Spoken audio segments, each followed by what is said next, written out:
This is Joshua Young, and he was brought in by police for questioning in one of the most bizarre crime cases I've ever seen. So when you're done talking to me, then you'll be going back to wherever you need to go, okay? So I appreciate that. Now I know it's a little warm in here, so I apologize for that. It's just kind of an older building. There was just a couple things I wanted to kind of talk to you about. And I guess it's a little bit of it was, remember when I talked to you the other time, I think it was like, In your car? 2 weeks ago, Thursday or something like that? Yeah. Or last week? I remember. I'm so old, I can't remember I don't stuff. know when it was, but And I'd ask you about what you told Detective Maroney at the school that day. And then you were kind of telling me something a little bit different about where you spent the night at and who you were with and all that. Joshua's father, Josh Gouker, would be in and out of prison during the early years of his life. His mother, Angelina Young, did her best to raise Joshua alone, but she would pass away on Easter Sunday in 2010, and Joshua would be put into foster care. Josh Gouker would eventually be released from prison, and he would regain custody of his 15-year-old son. So you understand my concern with the story there, right? yes, sir. I mean, I would think that your first story that you told Detective Maroney at the school is probably the true version of the events. Because Cassie says she doesn't remember if you stayed there or not that night. Yeah. So we kind of need to get the truth. And there's a lot of other things I want to talk to you about. So let's kind of work through this part at first. Tell me the truth about that night. We were on the back porch. It was me, him, Dad and Amanda stayed on that porch the whole night, evidently, because we were on the back porch and he told me he was going to take a shower and calm down for the night. So I went to Cassie's. I planned on, I didn't know if I was going to sleep down there or sleep down at Amanda's, but I got comfortable down at Cassie's. Ended up watching a movie and falling asleep down there. To avoid confusion going forward, we will call the father Josh and his son Joshua. Right. Josh Gouker had an on-and-off girlfriend named Amanda Zwicker. The couple loved to get high and have wild sex with each other. Then they would become toxic, separate, and then repeat the cycle again. Just like Josh, Amanda also had a son, and his name was Trey, and he was around the same age as Joshua Young. So why would you... I guess the first day, it was a bad day. Yeah, and I You can understand that. I can understand, but let me tell you this. I had a family member murdered before, and when I told the police, back when I was like 11, I told them the truth the first time. I didn't have to tell them something that I know I was upset, and I was scared, and I was angry, and I was all those things that everybody went through. But I still told the police, when they asked me a question, I would tell them what happened. They didn't have to come back to me. You think that's a true story? You think that cop had a family member murdered and he had to speak to the... Possible. Could be bullshit, too. A week later, or 2 weeks later, when I told those things that everybody went through. But I still told the police, when they asked me a question, I would tell them what happened. They didn't have to come back to me a week later, or 2 weeks later, or a month later, because what I told them was the truth. So when you start telling a couple different stories, it makes me wonder about your credibility or your truthfulness. And at this point, I believe the story you told her at the school that day is the true story. Because even Amanda said you were there That night? that night when he was taking a shower. No, I wasn't.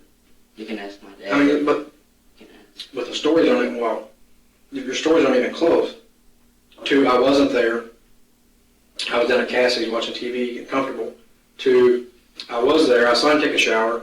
We were going to go to bed. I saw him put his clothes back on, including his shoes. But I got that story because my dad and Amanda told me that night he walked out the back door fully dressed head to toe and then walked back in and shut the door. And of course, I think that's easy to say now. But when she clarified with you a couple of different times. So they haven't given us anything on this story in a coherent type of timeline. I'm mad confused. They didn't really give us much context. Hopefully they'll clean it Of up. course, I think that's easy to say now. But when she clarified with you a couple of different times. So you saw him put his clothes back on? Yes. What kind of shoes did he put on? Some kind of black shoes. It's not like my dad told me, or it's not like Amanda told me. I mean, that's the or only from kind of the shoes he neighborhood, had, or so that had to be the shoes he put back on. Okay, but you see what I'm saying? That your story doesn't make any sense. And I don't want you to get jammed up in this murder case at all.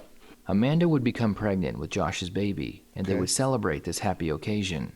However, one night while Josh was out having sex with his cousin, he would accidentally call Amanda, and she would overhear Josh cheating on her through the phone.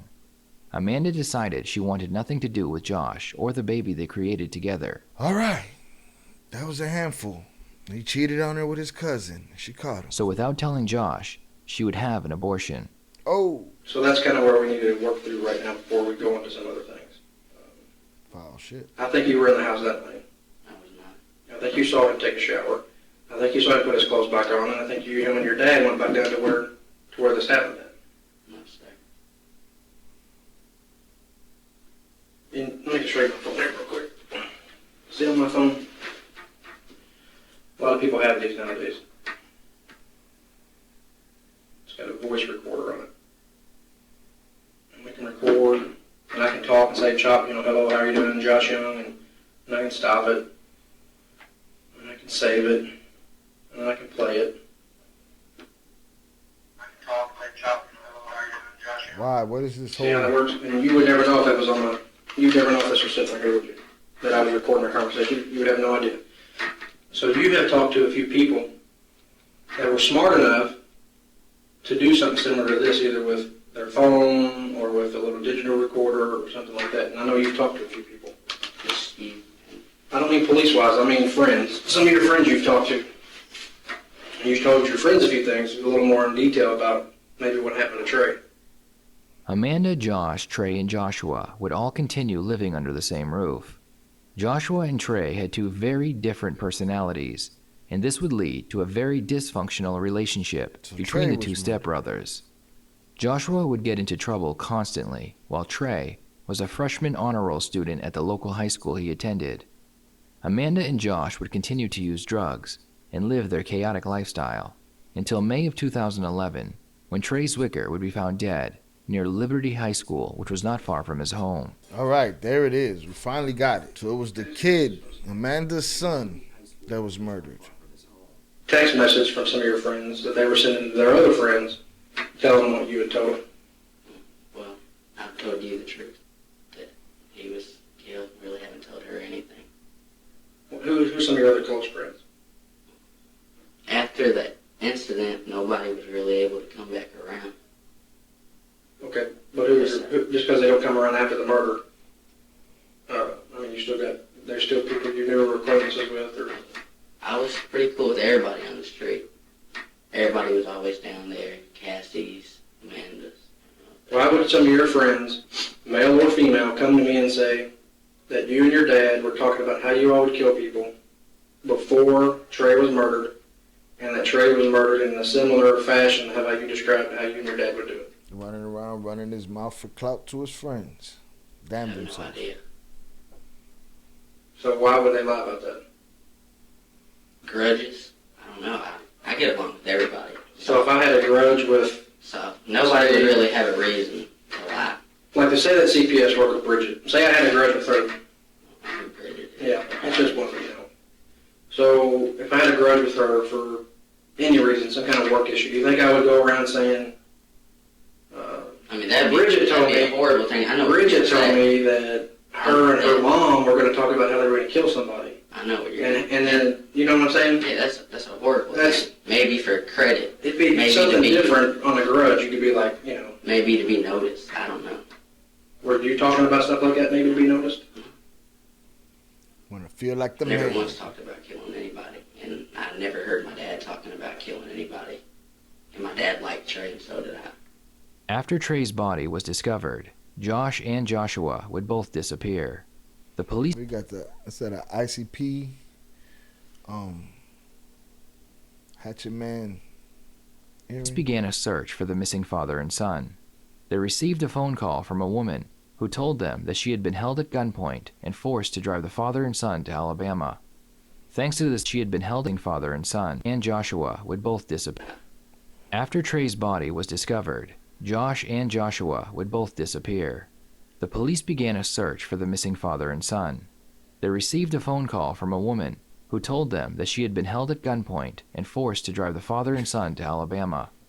Thanks to this new information, they were able to find the fleeing suspects and bring them in for questioning. let's talk about the ride down. Why did y'all go to Alabama? What was the reason to pick Alabama? We were just passing through Alabama. What made you all even leave? We was on the run. The girl that was with you, who's she? Just a friend. Had you met her before? Huh? Had you met her before? Yeah, no.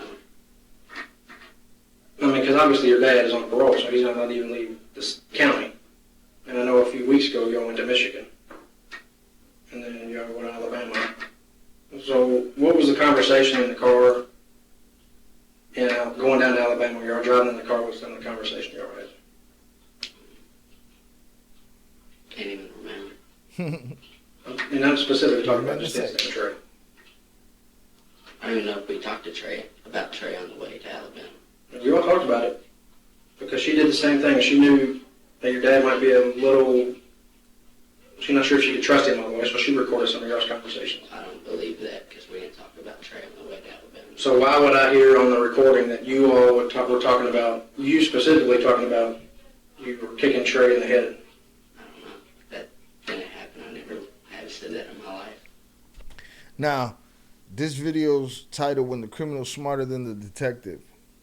So far, Okay, so your friends that say I don't know. you are talking about killing people a couple weeks before the murder, and Trey dies similarly, and this girl driving to Alabama, she's lying, so everybody's just lying. That's not true at all. So they're all just liars. I don't know what they are. They aren't telling the truth, so it must make them liars.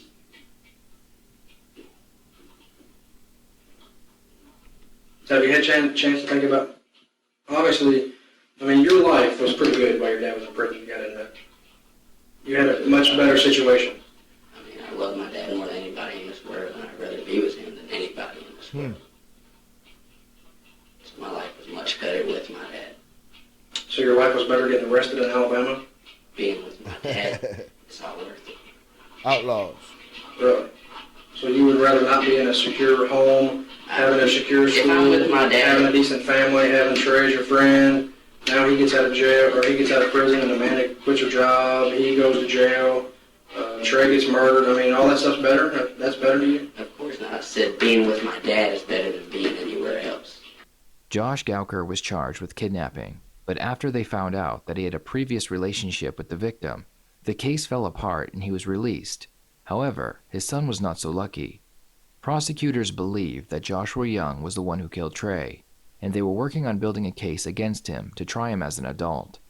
As they investigated further, they realized that Josh Gouker could very well have played a part in the crime, so he was arrested and charged with crimes associated with the murder, but not the murder itself. Okay, going back to the forensic stuff. Some people said that your dad, and I have phone records to verify it, said that your dad talked to somebody, and I'm not going to tell you who, at about 9:37 on that Tuesday night y'all had the cookout. And he said that he was with you, and your dad said that he was with Trey, and y'all were all smoking weed. I'm not worried about it if you are, because I ain't the police, I don't care about that. You have to tell you what the story is so you know what I'm talking about. And this was at 9:37. And the toxicology results for Trey after the autopsy was he had marijuana in his urine, but not in his blood, which means it was in the system just quickly enough to get in his urine before he was killed. No, he smokes weed just as much as anybody else. If he has weed in his system, it's in his blood. It's not in his blood. It's an everyday thing. It's in his urine only. It did not show up in his blood. Well, he was at his dad's previously before that on the ground. So if your dad is saying he's with you and Trey smoking weed I at don't believe 9:37. he said that. Okay, well he did. At 9:37, and I plus have phone records to verify the person's story that told me this. And so at 9:37, he's saying he's with you and Trey smoking weed. And then Trey doesn't have enough weed in his system to get into his blood, which means he was murdered pretty fast after that phone call. I was at Cassie's. But you weren't at Cassie's. I was. No. With John. John was on the couch. He was waking up, nodding back off. You may have been there at some point, but you weren't there. You were there maybe after Josh took a shower, or Trey took a shower, and Trey got dressed, and Trey tried to leave, and Trey put his shoes back on. Because I know you saw all that. Up to this point, all the evidence they have is circumstantial, and the witnesses are all hearsay. which means they claimed that they did not actually see Joshua Young commit the crime. Instead, he just told them that he killed Trey. What the detective is doing is he's taking all of the evidence he has and is creating a scenario that he believes took place. He then tells Joshua that he has a voice recording while being as vague as possible about this recording. His goal is to get Joshua to believe that he does in fact have this evidence, and perhaps Joshua will think that he has been caught and will confess to the crime. I mean, but you see how all the information I'm getting from a lot of different people, from phone records, from autopsy reports. I can tell you I've never once talked about killing anybody, kicking Trey in the head. Me, Trey, and my dad were not smoking weed at 9:37. That's all false. He told him all his own lies. I mean, you see why I would have to come back and talk to you about that. Because I would everybody's talk to coming to me. somebody about that. If I had your job, I'd be doing the same thing. And I understand why you're doing it, but I have nothing to do with it. And I'm pretty sure my dad doesn't either. My dad was with Amanda. She stated that the whole night. Why would she try to change it? Is she trying to change that now? Well, I'm not going to tell you who's changing what or who's talking about what. That's part of the investigation. There we go. Now we're getting it. Shorty's fighting back. So have you had time to think about what might have happened down there that night? I mean, it's just blank in my head. Everybody's thought about it. I don't know what could have possibly happened. My feeling is you know more than what you're telling me. That's not true. Joshua continues to call the detective's bluffs and does a great job denying the accusations. The detective becomes very frustrated because of this and begins to get very angry. Of course he's frustrated. I mean, you want to find the person responsible for this, right? Well, of course. What kind of question is that? Yeah, I do. That's the question I'm asking. That's the As question. much of anybody else. Yes. So your honesty is important in this investigation. I understand that, and I've told you I have nothing to do with it. Neither does my dad. That's why are you harassing us and the close family instead of really trying to figure out? I've heard So people you say know, that. so you know what I've done in my investigation. I mean, you've been harassing my dad. So is everybody else. How have I harassed your dad? Your dad calls me like 20 times a day. I mean, So, wait. You're going to sit there with your head cocked sideways with your red that your dad likes to wear and all that stuff. That detective is frustrated, boy. He's like, I can't believe this little punk is talking crazy. Your dad calls me like 20 times a day. I mean, So, wait. You're going to sit there with your head cocked sideways with your red that your dad likes to wear and all that stuff, and your red shorts hanging down, your underwear sticking out. You've gotten to the And you're gonna tell me personal attack things stage of his outrage. It's like a bitch.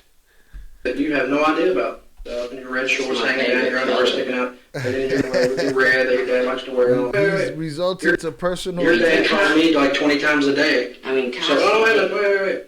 You're going to sit there with your head cocked sideways with your red that your dad likes to wear and all that stuff, and your red shorts hanging down, your underwear sticking out. But then you're going to tell me things that you have no idea about. Well, I just don't. I have not harassed your dad. I feel Your like dad it's- called me 10 times a day. Your dad's called me twice since he's been locked up in Alabama. He's called me twice, so I'm harassing your dad? So you're just you can sit there and say stuff that you don't know what you're talking about. Well, I feel Who like else have I it's- interviewed in this case? I have no idea. So then you don't know who else I've Me and my interviewed in this dad. case. You don't know who I've interviewed in this case. I'm talking about me and my father. Right, but you said I need to be doing stuff to find out who really did it.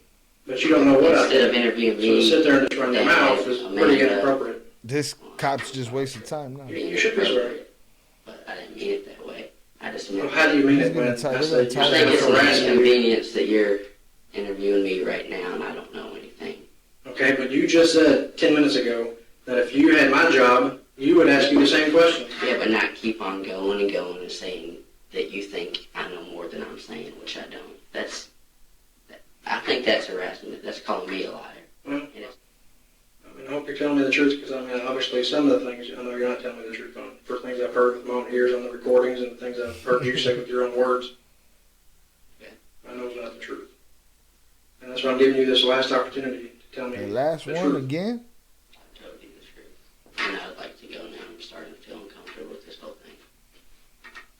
As both father and son awaited trial, Josh suddenly decided he wanted to save his son, and he confessed to everything. If you're telling the truth, it shouldn't be too hard I'm for a you. fucking, yeah, but goddamn, I've lied this whole fucking time, except for sense arraignment. Sense arraignment court, I've told you I've done it. I admitted everything I've done. I've been sentenced for it, life in prison. Yet here I am, going over the same fucking story. So when Trey came downstairs, which is what you told the judge when you pled guilty, he asked you for a cigarette. Is that what you told him? Yeah, he did. And that he pulled your lighter out of his pocket. Yeah. And that made you mad. I didn't say nothing. I didn't want to argue. A lighter. But it upset you. Yeah. A lighter. A lighter. A lighter. And then you went into the kitchen to get the plate of food that Amanda had put up for you. Right? Yep. And that you found out that he had eaten it. Yeah. So you got mad. Double bubble. And you told the judge that you decided to scare him. Right? Yep. And you offered Trey a blunt. Right? I didn't offer him shit. I just smoked with him. Asked him if he wanted to smoke. You asked him if he wanted to smoke. Right? And then ultimately you went down to the spot. Right? What's the spot? This is the spot we've all been smoking weed at since we was kids. Now they do it. And then you all, when you got down to the spot, you all did share a blunt that Trey smoked with you. Mm-hmm. Is that a yes? Yeah. And that while you were down there smoking, Trey picked up a metal pipe. Yeah, he was hitting the tree with it. He was beating the tree with it, is what you told the judge, right? I don't know what I told him. It seemed like I didn't talk to him that long, but yeah, what you're saying is right, yeah. Okay. And then you told Trey, next time you steal from me, I'm going to treat you like a man. Yeah. Yeah? Yeah. And then Trey said something about, well, then you'll have a problem with his dad, with No, Terry. he said, then you and my dad will have a problem, yeah. Okay. And you said you hit him and he went down. Yeah. And when he went down, the metal bar was still in his hand? So you punched him to knock him down? Yeah. Is that how you knocked him down? Okay. And then the bar was still in his hand, but you stepped on his hand and took the bar out. Yeah. And then you hit him, and before you knew it, it was over. Josh claims that he wanted to get back at Amanda for having an abortion. He described how he did it and what weapon he used. He would be convicted of the crime They're everywhere. Piece of shit people and everywhere. receive life in prison. His son Joshua would be charged with conspiracy to commit murder, and he would take it to trial. Verdict form number 1, murder. We, the jury, find the defendant Joshua Young not guilty under instruction number 1. Damn. He gambled Verdict on form himself. number 2, He won. tampering with physical evidence. We, the jury, find the defendant Joshua Young not guilty under instruction number 2. Joshua Young would be released, and he would be sent back to foster care, but would soon run away. Not long after this, he would be charged with 2 different assault charges and be arrested and put back into jail. Then, in an unforeseen twist, Josh Gouker would claim that he did not commit the murder and that it was actually his son. He claims he pleaded guilty to protect his son from a life in prison. My attorney, Mark Hall, knew what I was doing, knew that I was going to come in here and lie and take the blame for my son, and not only allowed me to do it, but coached me along the way. Even in here, which we're about to watch, I guess. So that means that boy fooled his father, fooled everybody, fooled the jury, fooled everybody. He told me before we walked in here to keep my answers short. I committed murder several times. You know, it's kind of interesting that I asked you the question during the plea hearing that was it your plan to, at a later date, try and set aside your guilty plea? Remember that? Yes, sir. And that wasn't a lie. I mean, I've admitted I've lied throughout the whole thing, but I thought, even though at that moment Josh was still charged with this, that as soon as that went everywhere, that I said I did it, you accepted my guilty plea, I thought they would dismiss it. And then I would... That was all part of your master plan. Well, I mean, I had to do whatever I could, man, to save my son. He's 15 years old, facing life in prison. The court would deny Josh Gouker his change of plea. Years would go by, and Joshua Young would continue to get into trouble. He was charged with multiple felonies, including assault and gun possession, and would be arrested and sent to prison. Think of the irony, man. Dude salty at old girl for having a revenge abortion on him, and he bring a shorty into the world and just have him follow his footsteps and be him and shit. Look at him. He just his daddy. That's all he is. While Joshua was in prison, he would write a letter confessing to the crime. He claimed that he killed Trey and he did it all by himself without the help of his father. On the night of the crime, he invited Trey. Good, because the lighter and the food, that shit was not impossible, but ridiculous. To smoke marijuana with him behind the school. While they were there, Joshua claims that he took Trey's life with a baseball bat. For one, I just didn't like him. He had a big mouth with no actions to back it up. But for two, he told on me one night when we got pulled over by the police, coming home from a house party. And I had some weed on me, and he told on me about that, something petty. The Fifth Amendment of the U.S. Constitution states that a person cannot be charged twice for the same crime. This means that even though they had written confession from him, they could not charge Joshua again with the crime. He would be released from prison after serving out his sentence. He would remain on federal supervisory release. Now, just for example, if there was some sort of, and there's no reason here because it's just him and his father, these two mastermind criminals, but if there was a reason for them to come up on a RICO conspiracy case, in that case, they'd serve him up double jeopardy and they'd charge him for the same crime if it was connected to the RICO, which is kind of crazy. Which is after serving out. They could not charge Joshua again with the crime. He would be released from prison after serving out his sentence. He would remain on federal supervisory release. And again, I ain't no fucking lawyer, so if I'm wrong about that, then, we'll be all right. Which is a short serving out his sentence. But Joshua again with the crime. He would be released from prison after serving out his sentence. He would remain on federal supervisory release, which is a short period of supervision after a prisoner has been released.